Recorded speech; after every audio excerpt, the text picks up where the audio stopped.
غسل کا طریقہ کیا ہے؟ غسل میں 3 چیزیں فرض ہیں: منہ بھر کے قلی کرنا،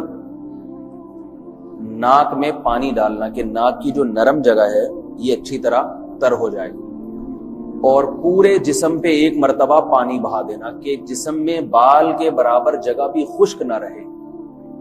یہ تو ہے فرض، یعنی یہ کام کسی نے کسی بھی طرح سے کر لیا غسل ادا ہو جائے گا، چاہے اس کی نیت غسل کی تھی یا نہیں تھی۔ کوئی آدمی چلتا ہوا جا رہا ہے، پھسل کے تالاب میں گر گیا، پورے غوطے کھا کے باہر نکلا، کلی کر لے اور ناک میں پانی ڈال لے تو غسل اس کا ادا ہو جائے گا۔ البتہ چونکہ نیت نہیں تھی لہذا غسل کا ثواب نہیں ملے گا، ثواب نیت کے بغیر نہیں ملتا انسان۔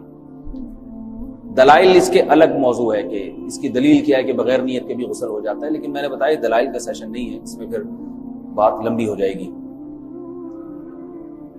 تو یہ تو ہے فرض، پورے جسم پہ پانی بہانا، کلی اور ناک میں پانی۔ سنت طریقہ کیا ہے؟ رسول اللہ صلی اللہ علیہ وسلم غسل کیسے کرتے تھے؟ سنت طریقہ جس پہ جو اختیار کرنا چاہیے وہ طریقہ یہ ہے کہ جب آپ غسل کے لیے بیٹھیں تو سب سے پہلے وہ جگہ دھوئیں جہاں نجاست اور ناپاکی لگی ہوئی ہے۔ نائٹ فال ہوا، کسی کو احتلام ہوا، تو جہاں جہاں گندگی لگی ہے پہلے اس جگہ کو دھوئیں، استنجا کریں، شرمگاہ کو دھوئیں اچھی طرح، سمجھ رہے ہیں بات؟ اس کے بعد ہاتھ دھوئیں اور مکمل وضو کریں جیسے ہم عام حالات میں وضو کرتے ہیں۔ مکمل وضو کرنے کے بعد دائیں کندھے پہ پانی ڈالا، لیفٹ سائڈ پہ پانی ڈالا۔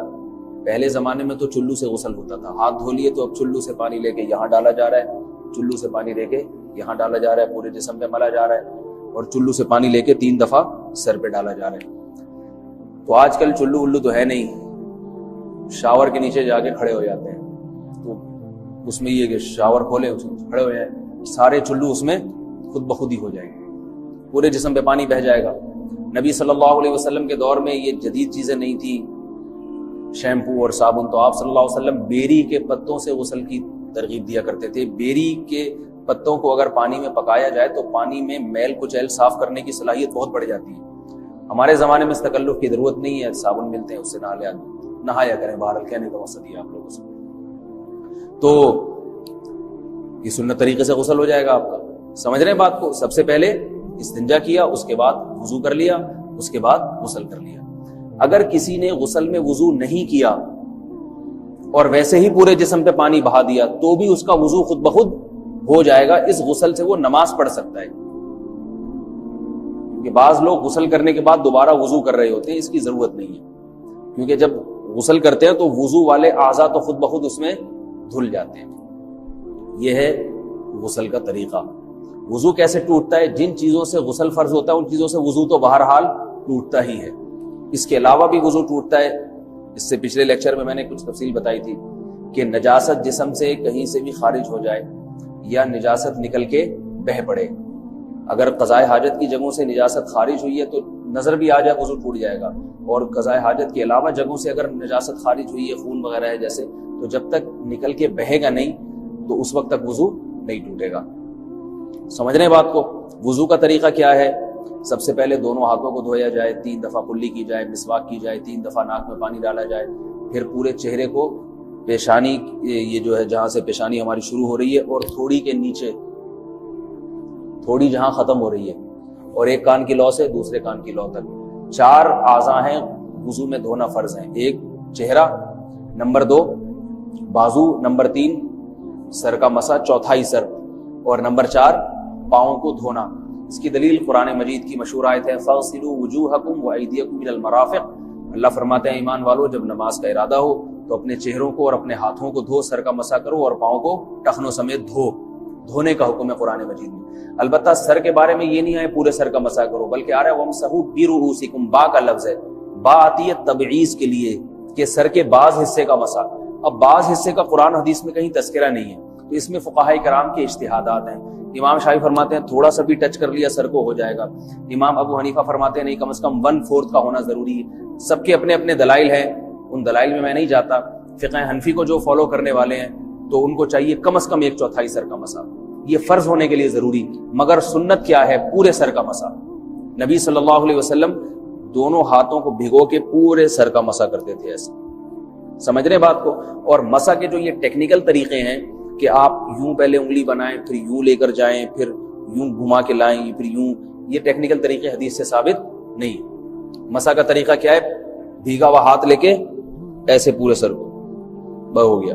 پھر حدیث میں یہ بھی ہے کہ یوں لے جاؤ، اور یہ بھی ہے کہ دو واپس بھی لے کر آؤ، دونوں طرح سے ثابت۔ تو ایسے بھی کر سکتے ہیں کہ یوں لے جائیں، اور ایسے بھی کر سکتے ہیں لے کے جائیں اور پھر واپس بھی لے آئیں، دونوں طریقے جائز ہیں۔ لیکن کم از کم سنت اتنی ہے کہ پورے سر کا مسح ہونا چاہیے۔ بعض لوگوں کو شو مارنے کا شوق ہوتا ہے، اگر وہ واپس لائیں تو بال ان کے خراب ہو جاتے ہیں، کہتے ہیں یار یہ پھر مسئلہ خراب ہو جائے گا، تو پھر ایسے لوگ صرف یوں ہی لے جائیں کافی ہے۔ افضل تو یہ کہ یوں بھی لے جائیں، یوں بھی لے جائیں، دونوں طرح سے صحیح ہے، بہرحال دونوں حدیث سے ثابت ہے۔ سمجھ رہے بات کو؟ اور یہاں ایک اہم مسئلہ بتا دوں، قرآن مجید نے پاؤں کو دھونے کا حکم دیا ہے، پاؤں پہ مسح کرنے کا حکم نہیں دیا، اور حدیث میں خفین پر مسح کرنے کا حکم ہے۔ تو قرآن اور حدیث کو فقہا نے جمع کیا ہے، لہذا وہ موزے جن میں آسانی سے پاؤں دھوئے جا سکتے ہیں، ان میں چاروں ائمہ کے نزدیک پاؤں پہ مسح کرنا جائز نہیں ہے۔ سعودی عرب میں جو بعض سلفی حضرات اور یہاں ہمارے ہاں بھی اہل حدیث حضرات نے عام موزوں پر بھی جو مسح کی ایک روایت ڈال دی ہے، اسلاف میں، تابعین، تبع تابعین میں اور چاروں ائمہ کے مذاہب میں اس کا ثبوت نہیں ملتا۔ اگر اسلاف میں کوئی قائل بھی ہے تو ایک شاذ قول، اکا دکا قول ملتا ہے، ورنہ یہ ائمہ اربعہ کے مذہب کے خلاف ہے، اور جو احادیث جو نقل ہوتی ہیں صحیح سند کے ساتھ ان کے بھی خلاف اور قرآن کی آیت کے بھی خلاف ہے۔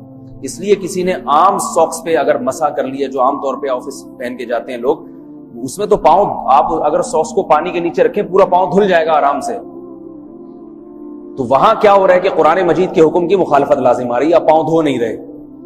تو اس لیے ہم یہ سمجھتے ہیں کہ اس صورت میں نماز ادا نہیں ہوگی۔ سعودی عرب میں بعض سلفی حضرات نماز پڑھاتے ہیں، وہ ایسے ہی کرتے ہیں کہ عام ساکس پہ مسح کر کے نماز پڑھا لیتے ہیں۔ تو فتویٰ اسی پر ہے کہ ان کی، اگر کسی کو یقین ہے کہ اس نے عام ساکس پہ مسح کر کے نماز پڑھائی ہے تو اس کے پیچھے نماز ادا نہیں ہوگی، کیونکہ قرآن کے مطابق اس کا وضو ہوا ہی نہیں ہے۔ صدیوں تک کوئی بھی اس قول کا قائل نہیں رہا ہے کہ عام ساکس پہ بھی مسح ہو جاتا ہے۔ یہ ابن تیمیہ رحمہ اللہ تعالیٰ 7ویں صدی میں اس کے قائل تھے، اور تابعین میں اکا دکا قول ملتے ہیں اس کے، لیکن شاذ قول ہیں، مرجوح قول ہیں، جن پر امت نے فتویٰ نہیں دیا۔ اور اب سعودی عرب میں بعض سلفی حضرات اس کے قائل ہیں۔ ہمارے ہاں اہل حدیث حضرات بھی چونکہ اکثر سعودی عرب کے سلفی حضرات ہی کو فالو کرتے ہیں، تو انہوں نے بھی وہیں سے یہ فتویٰ لیا ہے۔ لیکن ائمہ اربعہ کے مذہب میں اور دلائل کے لحاظ سے دیکھا جائے تو یہ مذہب کمزور ہے۔ قرآن نے پاؤں کو دھونے کا حکم دیا، آپ دھوئیں گے پاؤں جب تک دھونا ممکن ہے۔ چمڑے کے موزے ہیں، ان کو دھونا ممکن نہیں ہے اتارے بغیر، لہذا ان موزوں کے اوپر مسح ہو جائے گا، تو اس سے قرآن پر بھی عمل ہو جائے گا اور حدیث پر بھی عمل ہو جائے گا۔ اس لیے ائمہ اربعہ نے جو قرآن و حدیث کو سمجھ کے جو فیصلہ کیا ہے اس پہ چلنا ہمارے لیے زیادہ مفید ہے بنسبت آج کل کے جو علماء ہیں ان کی اپنی ذاتی آراء پر۔ اس لیے یہ بھی ایک وضو سے متعلق اہم مسئلہ تھا، سمجھ رہے ہیں؟ باقی تو ماشاءاللہ وضو کرنا سب کو آتا ہی ہے۔ اور وضو کے بعد دعا کیا ہے؟ کلمہ شہادت، اشہد ان لا الہ الا اللہ وحدہ لا شریک لہ اشہد ان محمدا عبدہ ورسولہ اللہم اجعلنی من التوابین واجعلنی من المتطہرین۔ اے اللہ تو مجھے بار بار توبہ کرنے والوں میں شامل کر دے اور بار بار پاکیزہ رہنے والوں میں شامل کر دے۔ توبہ اس لیے کہ میں نے ظاہری طہارت تو حاصل کر لی، مجھے روحانی طہارت بھی عطا کر دے۔ اگر میں نے گناہ کی ہوں تو مجھے ان سے بھی توبہ کی توفیق عطا فرما لے، تاکہ اس لحاظ سے بھی میرا وضو ہو جائے، اس لحاظ سے بھی میں پاک ہو جاؤں۔ سبحانک اللہم و بحمدک، نشہد ان لا الہ الا انت، نستغفرک و نتوب الیک۔